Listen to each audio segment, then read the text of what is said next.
My name is Bob Stewart.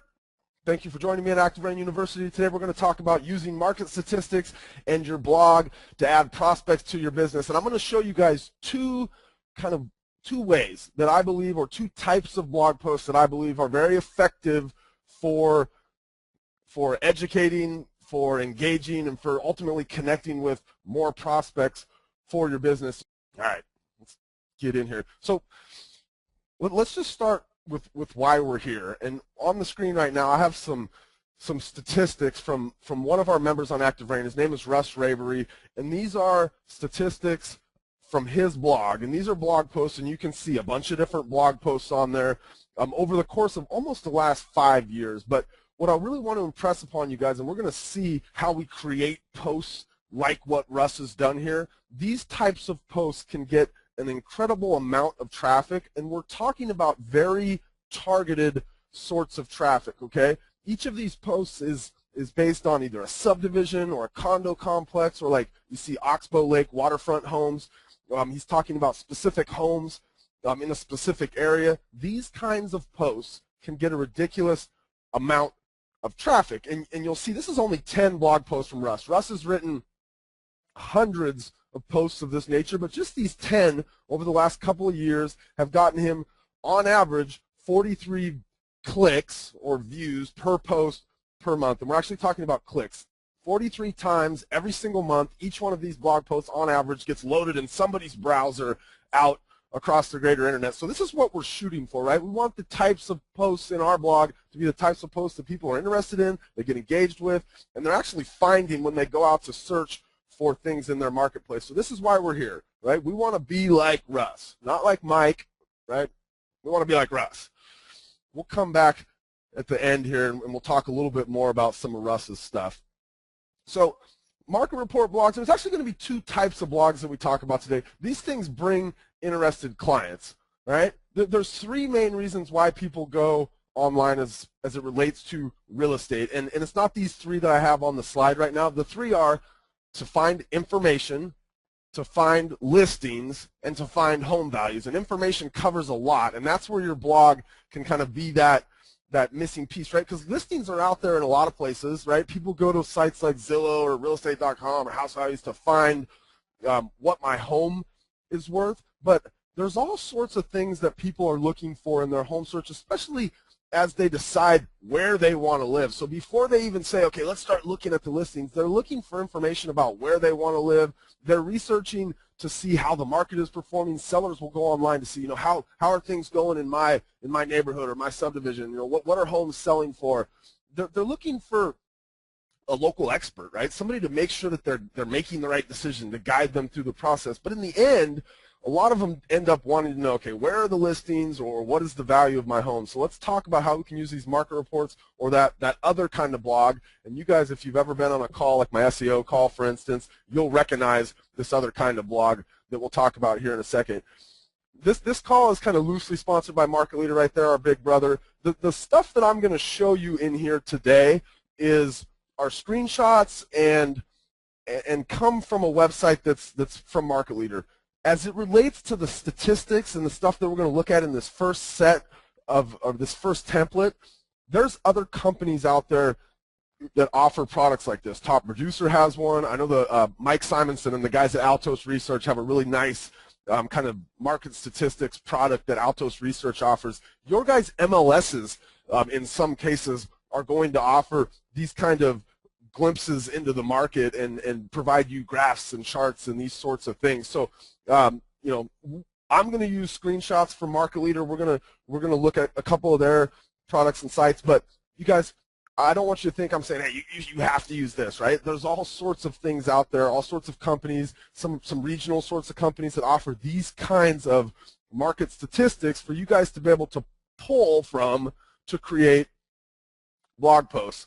So today, we're going to talk about kind of two optimal ways to use either this Market Insider or any kind of market data like this to create blog posts. And the first one that we're going to talk about is either home price trends or market report blogs, or it's really the idea of a market report.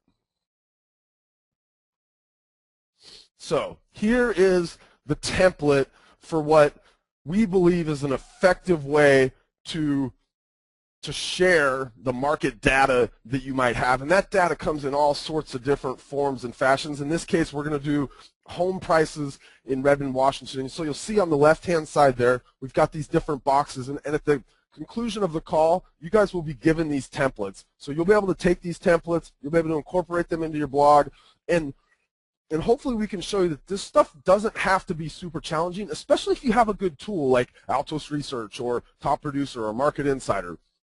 So we're going to start at the top, right? We're going to have a title for our blog post, and it's going to be based on the type of report, right, the geography or the area that we're talking about, and the date, right? Because these kinds of posts, these market report or market statistics, these kinds of posts very much have a shelf life, let's say.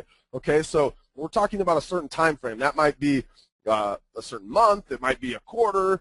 I mean, for some of you guys, you may even do these things for the entire year, so you're looking back at a year in the past. These are the kind of things we'll see people doing in January and February, where they're looking back at the market and letting people know, here's what's gone on in the last year. So we're going to have a title for our post. Now, if you've taken my SEO class, we know we're always going to restate that title, and that's from a search engine optimization perspective. It makes us get that page description in there, so we restate the title at the start of the post, and then just give it some kind of an introduction. A lot of you guys, like if you're in California, for instance, you have to have your DRE number, or when you're doing marketing, some of you guys, I think state licensing laws will say you have to have the name of your brokerage in there, and that stuff shows up on your, maybe on the side of your blog or something, but go ahead and give it an introduction, right? What is this about? Where is it? Who are you? And then what's your company? Now, I did this class a couple of days ago for a different audience, and one of the guy who kind of keeps me in line, and I pity him because it's not an easy job for him, but he said, I had this slide up for a long time, and he said, you know what, try to break the slide up, maybe, because people get, they get bored of just looking at the same slide. So I'm going to give you guys dancing elephants, because I don't know what else makes me more happy than a dancing elephant. Let's go back to the slide, okay? So the next little piece that we have in here is going to be that portion in red. And this is your analysis. And for any kind of a market report that you do, any kind of statistics that you're drawing from, this red portion, your analysis, is by far the most important piece of this sort of a blog post. And I can't tell you how to analyze the statistics in your market, okay?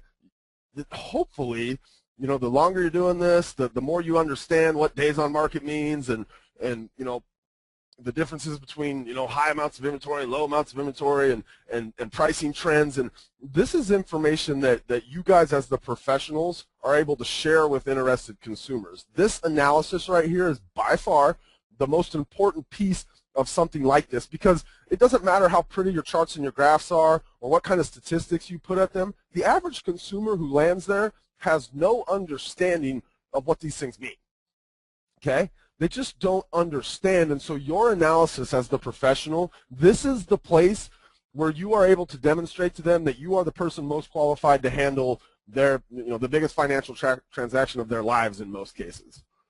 Okay, so this analysis in here, I cannot stress enough how important this component of a market report is. Okay, so we're going to go down. Our next little piece, we've got a chart, right? Some kind of a chart. And the tools that I talked about, Altos Research, Top Producer, Market Insider from Market Leader, you guys have these charts, or some of you do anyway, available from your MLS. This is going to be kind of that piece that when they land there kind of draws their attention. And again, most people aren't going to understand what the chart means. That's why you have the analysis above the chart. You're telling them, hey, the stuff you're about to see right here, this is what it means, okay? But it gives them just kind of that idea that, okay, this is, there's some analysis going on here. There's a chart. People like to see these kind of visual representations of what you're telling them, even if they don't understand necessarily what that visual representation means. Again, that's why we give them the analysis. Okay? Down below that, we're going to have some market report data. All right, break it up. You've been looking at that slide for too long. Okay, so if you guys are on Twitter right now, I'm going to give a T-shirt away. We got these cool little Let It Rain, Active Rain T-shirts. I want you to tweet something about your expertise being the most important thing to add to market reports. Hashtag it Active Rain, add Active Bob on there, and I'll go through after the end here and pick one person. Isn't that the cutest little picture you've ever seen? That thing looks just like one of my college roommates' son. I swear that might be him. Logan Canavalsrud. Is that him? I don't know. All right, so let's look at this bottom portion right here, right? We've got the market report data. This is from Market Insider, a top producer, Altos Research. This is automated or auto-generated data that you can grab. And from Market Insider, the market leader product, that data is something we can just copy and paste, okay? The median list price, the price per square foot, the median sales price, right? But again, these are statistics. You got to give me 1 second here. These are statistics that, to close that, or you guys' tweets are going to blow my ear out. These statistics are, again, things that, the analytical mind, right, the engineer type, like they may be able to understand what these things mean, especially if you make comparisons of them, or they've been following along with your market reports, and they can see that the days on market's gone from 150 down to 100 over the course of the last 3 months. That might indicate that the market's getting a little bit more aggressive and buyers are entering at a higher frequency, right? But the average person is just not going to be able to look at these stats and pull anything from them. But we put them in there because there are those analytical minds out there, the people that might want to take the statistics and make their own conclusions from them, right? The cynics, the people that say, well, your flowery conclusion, whatever. Let me look at the data and see what I can determine from this data myself. So that's why we give them kind of these, this is auto-generated market report data. Okay, it's days on market, it's median list price, it's median sales price, price per square foot, these types of things that, you looking at can draw conclusions from and share those, and you're going to do that up above in the post, right? But if somebody wants to draw their own conclusions from it, we give them this auto-generated data that any of these types of systems that we have for our business can provide. The next little piece there is the lead gen image, and we'll talk about calls to action here towards the end, but this idea that not everybody is going to be compelled to take action, like compelled to pick the phone up and call you, right? They're not all going to be compelled to click on a link to head off to your website, unless we make it some kind of an image call to action. And this is just another way to kind of let the person who's consuming the content know, hey, there's something happening here that you can do. And that pick your future neighbors, right, that little orange and yellow box, we'll give you guys a set of 3 of these types of, I don't want to call them widgets, but they're essentially image calls to action that you guys can use in your blog posts, in the future. That final call to action, that little piece down at the bottom, what we're going to do, because if we remember, people are looking for information, they're looking for listings, and they're looking for home values. What we're going to do then is at the end of our posts, always, right, we need to have some kind of a call to action that allows them to either find the listings or get the value of their home. And so I always encourage you at the end of a post of this nature, give them a chance to go out there. If we're talking about a market report for Redmond, Washington, point them to listings in Redmond, Washington. Give them some kind of an opportunity, and in this case it's a phone number and an email. You might have a form where they can add their address to get a CMA or something of that nature. Make sure you have that final call to action in there. If you write it, they will come, but we don't want to wait for them. Okay, so here's what you don't want to do. You don't want to just write your blog posts, especially as it relates to the market report ones, because those ones are time sensitive, right? The subdivisions in the condo complexes, those are timeless. So 2 years from now, we can still be getting traffic and still be, serving up relevant information to the person doing the search. But if we're talking about market reports, we don't want to just sit on our hands, wait for traffic from Google, right? Hopefully it becomes a website visitor and then a prospect. We need to do something a little bit more aggressive maybe to get those market reports out there. So what are some of the things we can do? Well, we can send them off to, we can put them on our Facebook pages, right? We can tweet them out. There's one in there, it's the second one from the bottom in the purple on the left, email to prospects. I had a conversation with the guy. The very first bar camp, the RE bar camp they had in Seattle, was hosted at Zillow's headquarters, and I was talking with I think it was Michael. He's an Active Rain agent Active Rain member out of Bellingham, Washington. I asked him, "What do you do with your post when you're done with it?" And he kind of looked at me funny, and I said, "Do you just sit back and wait for people to find it on the search engines?" And he was like, "Yeah, pretty much."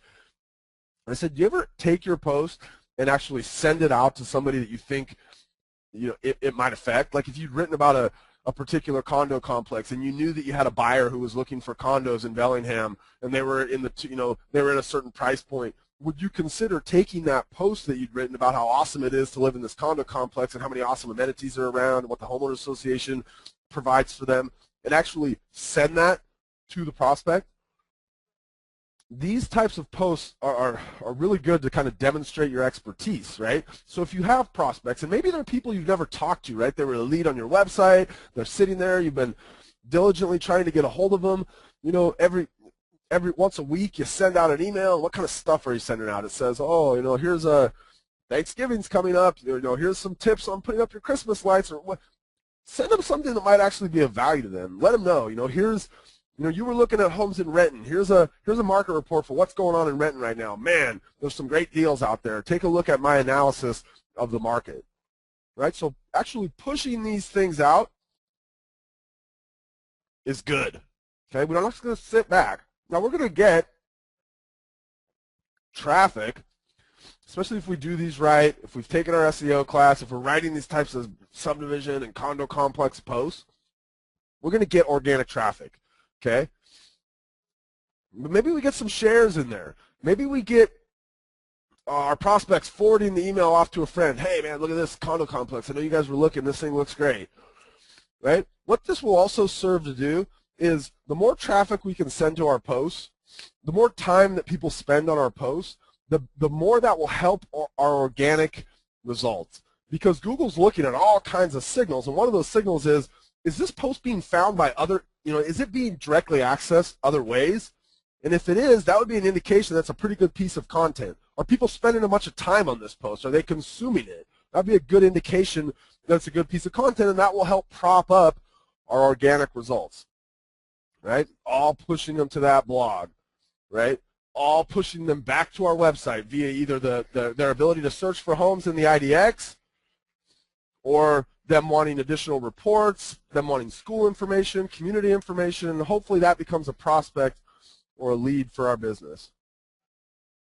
Calls to action. I'm going to finish with a couple of different calls to action. Links. Right? We do a whole class at Active Rain University, and in fact, 2 weeks from yesterday, we will have our link class again live. You can watch these classes on our YouTube channel. Carrie will throw up in the chat box our YouTube channel, so if you want to go back, if I keep saying SEO class, if you've never watched that, do it, okay? The links class we have coming up in 2 weeks, you can go back. But you want to have these good links in there, and they need to go to very specific places, and hopefully on the other side of those links is an ability for you to capture leads. These image calls to action. We have a post up at Active Rain University. Carrie, if you get the link for that, you can go to activeраinuniversity.com. It's on there. You can download these image calls to action. Use them however you want, okay? Use them in your blogs. And then contact info, because, the golden result would be somebody finds your post, they read it, they're so convinced you're an expert based on the analysis you've given, and it's just the time for them to sell that they pick the phone up and call you. So you want to make sure that you finish your blog post, you have a signature line that includes all of the relevant ways that somebody can get a hold of you and all of the relevant ways that somebody could connect with you through your social networks.